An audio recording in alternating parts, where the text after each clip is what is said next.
Good morning, friends. It is so good to gather with you today. I'm Pastor Lorri from First UMC in Kirksville.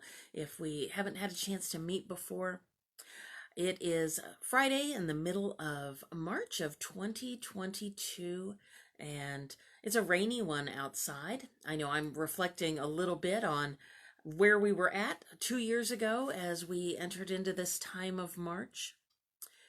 And I usually begin my pieces by asking, how is it with your soul? And on a day like today, where it's chilly and rainy after a week of sunshine and warm weather, part of our answer might be, my soul is tired. I want to nap. And sometimes that's a physical tired, and other times it's a real soul weariness. And when I think about that weary soul, I think about the psalmists and how honest they were able to be to God. And they often express this, that their soul, they're to the very core of their being, they're tired, they're frightened. And Psalm 62 is one example of this. Only in God does my soul find rest. Only God is my rock and my salvation, my stronghold. And just that concept of this weary soul. I'm thinking about that especially as I've been reading in our Lenten Devotional, Good Enough. And as we've said this time around, you don't have to read them in order. I actually read one this morning, what my perfectionist self would consider a little late. It was part of the suggested readings for last week. And it's in the one about being exhausted. And when you are exhausted, it was the number 10. But I really appreciated part of what she said in this on page 58. Just that when we're exhausted, it's a difficult thing to bear up under the weight of other people's seeming perfection. And then she admits, what about when a child is sick or your parent or partner has dementia? What about those times where there's just not enough, where the workload is too much, where there's not enough money or time or energy or help or strength to meet the pressing need? We're barely hanging on, barely holding it together. Rest? There's no time for rest. You can't imagine adding one more thing to all the plates you're already spinning. And then she continues and she goes, but here's the truth.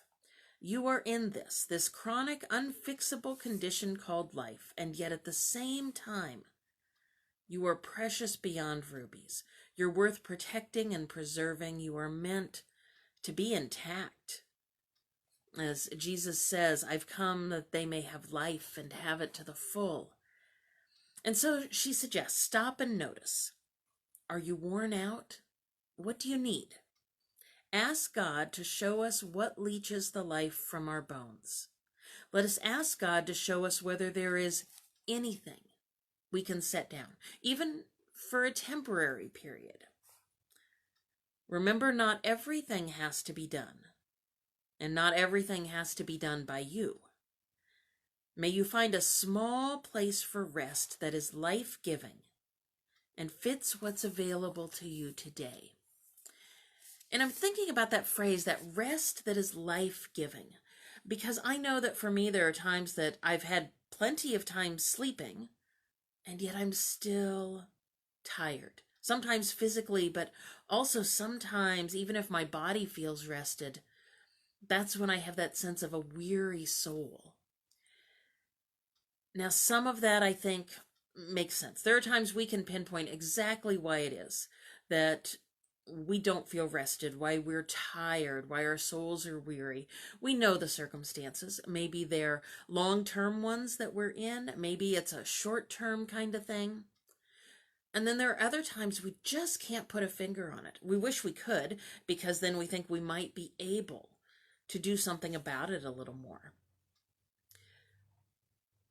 And I think there's a place to acknowledge that these past 2 years, almost to the day, have exhausted all of us in different ways.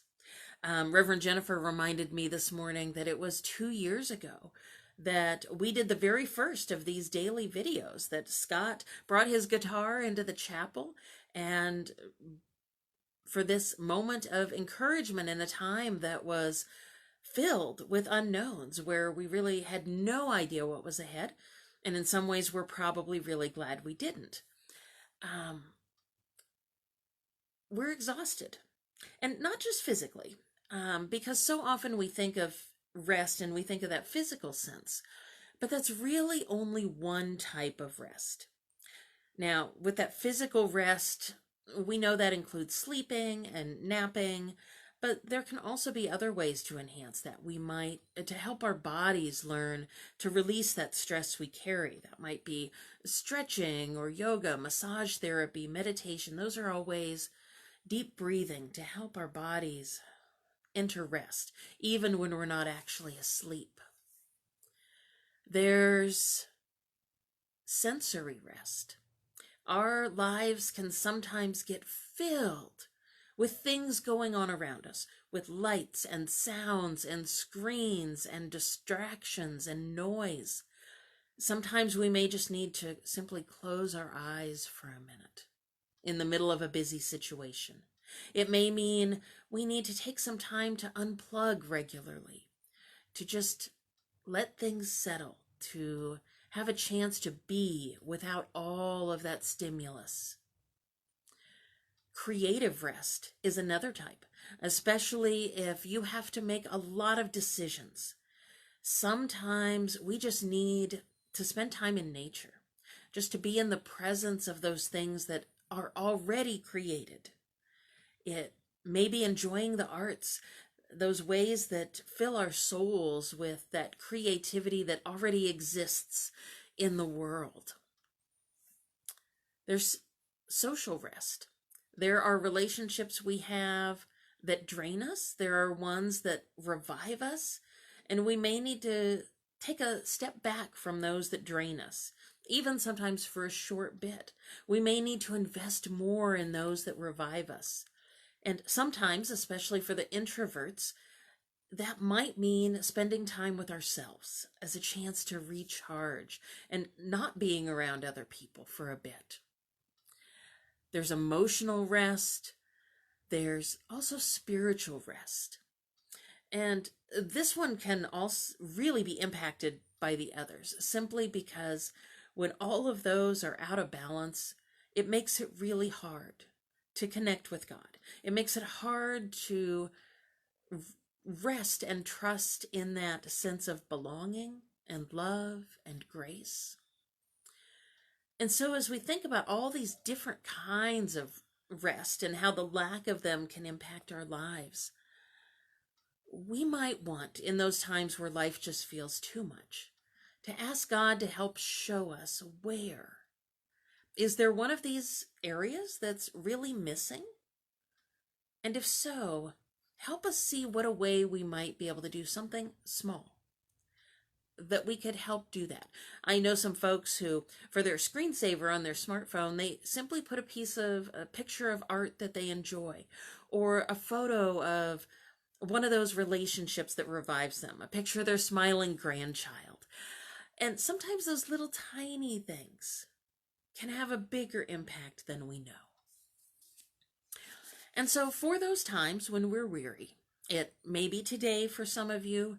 If you are a high energy day today, despite the rain, I am so happy for you. I'm having to muster it up a little bit this morning, I'll admit. But as we close today, I'm going to close with this blessing from Kate Bowler from our devotional, Good Enough. And this one is a blessing for when you're weary.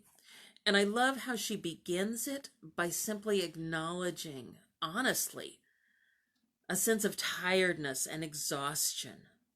And the way she phrases it is, my strength has melted away and hope is hidden behind a wall. I don't even want to crawl out of bed. Some of you might have had that on this dreary morning. She goes on to tell about starts this prayer, this blessing, with all the things that feel heavy. I'm not going to read hers today because I want you to think about, in your life right now, what are the things that feel heavy? What are the things that, if you were to fill in the blank, I am so tired of. And then she goes, oh God, I cry out to you from the ends of the earth. Show me again how this works, how you bring dry bones to life. Help me.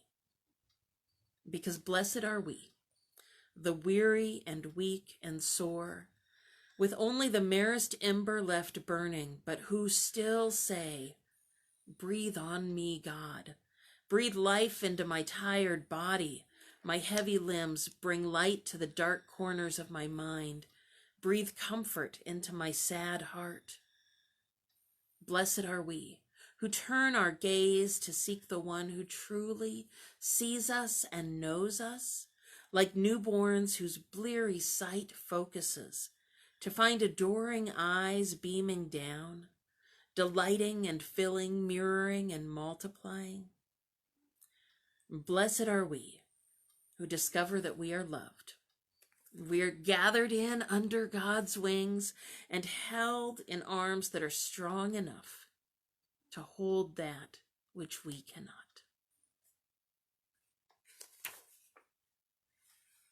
Amen. So friends, as you go into these days ahead, I pray that you'll find some tiny way to incorporate rest into your days, and maybe even a big way. The space may open up for a long period of rest, but even if it doesn't, may you find some small, tiny way. Even being here today and listening to this is a tiny step you took. And may your weary soul find joy. May it be refreshed. May all those aspects of rest that you may need just begin to refill a little at a time. And may you not beat yourself up when you wonder, why on earth are you tired? We've all been running from pretty empty tanks for a long time. And while we're starting to refill them, it's still just a start. So take care, friends. Go in peace. I'll see you here next week, and I'll also see you on Sunday morning. Take care.